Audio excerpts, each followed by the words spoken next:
Merci, Monsieur le Président.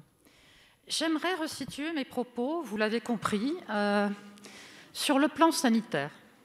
Sur le plan sanitaire, parce que j'aimerais qu'on mette en phase réellement ces mesures disproportionnées qui nous sont proposées une fois de plus, cette prorogation de l'état d'urgence, face à la réalité sanitaire. J'ai entendu tout à l'heure, à nouveau, des chiffres. 25 000, 26 000 contaminés hier. De quoi parlons-nous? Nous parlons toujours et encore, malheureusement, depuis plus d'1 an, de tests. Nous ne parlons pas de patients, nous ne parlons pas de malades, nous parlons de tests positifs.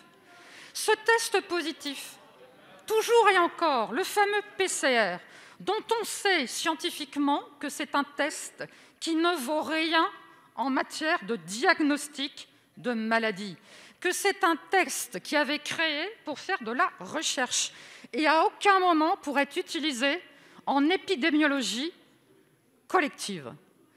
Peut-on enfin, et j'aimerais que plutôt que le rapporteur général et le ministre ici présent se fassent des clins d'œil parce qu'ils trouvent complètement aberrants mes propos, mais j'aimerais qu'ils soient attentifs réellement à ce qui se passe. J'ai pris les chiffres de taux d'incidence alsacienne. En écoutant mon collègue Olivier Becht tout à l'heure, j'avais l'impression qu'en Alsace, on avait dû faire des charniers humains pour enterrer les morts. Soyons raisonnables, soyons raisonnables. Nous avons un taux d'incidence aujourd'hui qui est plus bas que la moyenne. On a des chiffres, je vous cite, entre les chiffres de l'Agence régionale de santé, ceux de Santé publique France et ceux repris dans les médias, ça évolue entre 150 et 250 pour 100 000. De quoi parlons-nous?